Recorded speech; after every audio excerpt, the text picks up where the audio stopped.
Bismillahirrahmanirrahim və bihi nəstəin. Allahumma salli ala Muhammed və ali Muhammed.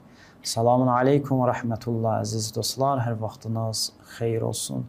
İnşallah bugündən etibarən yeni bir mövzu ilə siz əzizlərin xidmətində olacaq. Bu mövzu çox aktual mövzudur. Azərbaycandan dəfələrlə bu barədə danışmağımızı istəyiblər, suallar veriblər və Azərbaycanda gün-günə bu düşüncə cərəyanı çoxalır və həqiqətən ortada bir şey olmasa da, yəni sözləri olmasa da, amma o bir misal var, deyir ki, milçək bir şey olmasa da ürək bulandırır. Bunlar da bu işləri görürlər, Azərbaycanda artmağa başlayıblar, sosial şəbəkələrdə fəaliyyət göstərirlər. Kimdir bunlar? Yəmanilərdir. İnşallah biz Yəmanilər barəsində danışacaq. Təbii ki, onlar Azərbaycanda olanlar məxsusən özlərini Yəmani adlandırmırlar. Özlərini Məhdinin davamçısı adlandırırlar. Məhdiyə tabe olan, onlara görə artıq İmam Zaman zuhur eləyib və əlbəttə o 12-ci imam ki, bizim etiqadımız var, o 12-ci imam zuhur eləyib dünyasını dəyişib. Ondan sonra isə 12 dənə digər imam gələcək, Məhdi gələcək. İnşallah bu hədislərə işarə eləyəcəyik. Və ikinci Məhdi də Abdullah Haşimdir və Azərbaycanda olan bu Yəmanilər ki, biz onlara Yəmani deyirik, onlar özlərini Abdullah Haşimə beyət edən kimi tanıtdırırlar. Abdullah Haşimin sosial şəbəkələrdə fəaliyyətləri var, ingilis dilində və ərəb dilində fəaliyyət göstərir. Və bəzi kitabları var. Bunlar da o kitabları oxuyurlar, Azərbaycanda yayırlar. Əlbəttə, yeni başlayıblar Azərbaycanda fəaliyyətə. İşarə eləyəcəyik, bunların əsas fəaliyyəti Nəcəfdədir. Orada xüsusi mədrəsələri var, xüsusi hətta iqtisadi baxımdan büdcələri var. Yəni, siyasi bir cərəyandır bu cərəyan. Geniş şəkildə Nəcəfdə yayılıb, İranda da var, Azərbaycanda da yayılmağa başlayır və Qərb dünyasında da bəzi ölkələrdə fəaliyyət göstərirlər.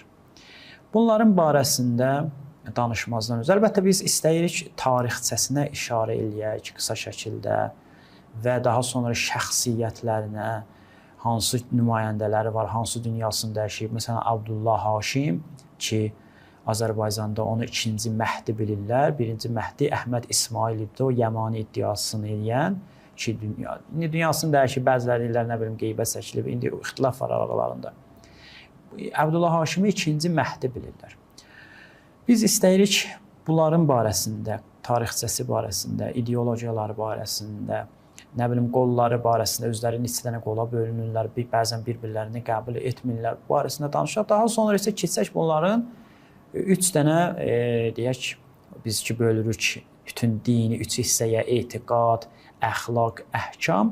Əsasən onların etiqadları barəsində danışaq. Etiqadları nədir? Və məsələn, bəzən rəzət barəsində, nə bilim, digər etiqadları, xüsusilə yuxu barəsində, yuxunun hüccət olması barəsində rəvayətləri istinad edirlər. Və həmçinin onların əhkamı barəsində, məsələn, deyək ki, bəzi fiqhi məsələlər var, icazə verirlər, olar, olmaz. Bunlar barəsində əsasən, yenə də deyirəm, biz etiqada önəm verəcəyik, amma bəzi əhkamlarında da toxunacaq. Məsələn, onların etiqadına əsasən Quran-ı Kərim təhrif olunub. Bu barədə danışacaq Allahın izni ilə.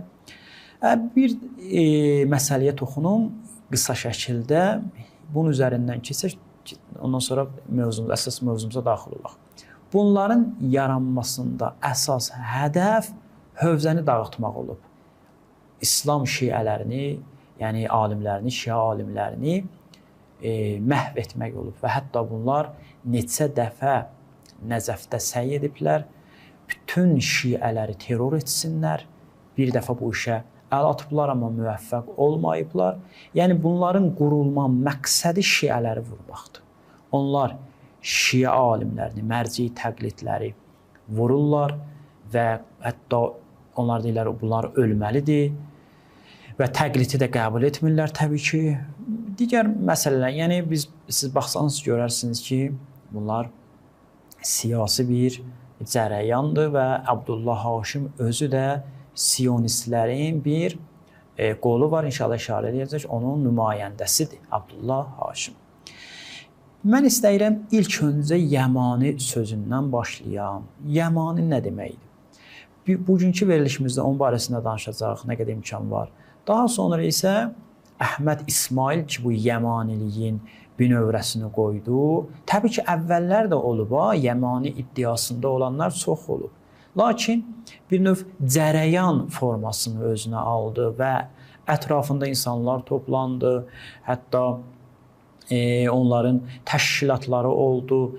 Bu Əhməd İsmaildən sonra baş verdi. Onun barəsində danışacaq və ondan sonra digər bu Yəmanilərin nümayəndələri barəsində. Yəmani bilirsiniz, ərəb dilində bu söz ki istifadə olunur, mənası Yəmənə məxsus, yəni Yəmənli. Yəmən ölkəsindən olan bir şəxs. Yəməndəki bilirsiniz də, xəritəyə baxsaz görərsiniz, Qırmızı dənizdir, Umman dənizidir, onun ətrafında yerləşir. Bir dənə ölkədir.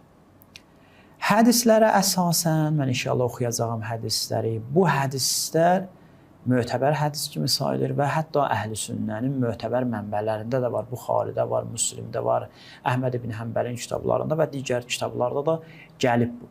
Hətta bir dənə hədisdə açıq aydın şəkildə gəlib, mən inşallah ona da vaxt olsa işarə eləyərəm ya bu verilişimizdə, ya növbəti verilişimizdə. Deməli, mən oxuyuram, 2 dənə hədis oxuyuram, bir Şeyx Səduqun kitablarından oxuyuram, Əl-Qeybət. Çünki bizim bəhslərimiz elə rəvayət olacaq, ayə olacaq. Çünki bunlar dindaxili bir cərəyandır. Yəni, dinin daxilindən çıxır və bunlar hədislərə istinad edirlər. Özlərini əsl şiə adlandırırlar, əsl İmam Zamanın davamçısı adlandırırlar, əsl Əleyhisselamın tərəfdarı adlandırırlar. Mən oxuyuram bu hədisi. Birinci hədis Qeybət kitabındadır, Əl-Qeybə kitabında Şeyx Səduqun. Orada gəlib deyir ki, Ən-nidəu minəl məhdum. Neçə dənə İmam Zamanın zuhurunun qəti əlaməti var. Yəni, bu əlamətlər olsa İmam Zaman ağa 100% zuhur eləyəcək. Birinci əlaməti budur ki, səs gələcək, göydən səs gələcək. Deyir, minəl məhdum, yəni qəti əlamətlərdəndir. Və Sufyani də bilirsiniz, Sufyan olacaq, bir nəfər çıxacaq. O da deyir ki, qəti əlamətlərdəndir. Vəli Yəmani, Yəmani də qətidir, yəni Yəmənli bir şəxsin çıxmağı. Bu Yəmani kimdir?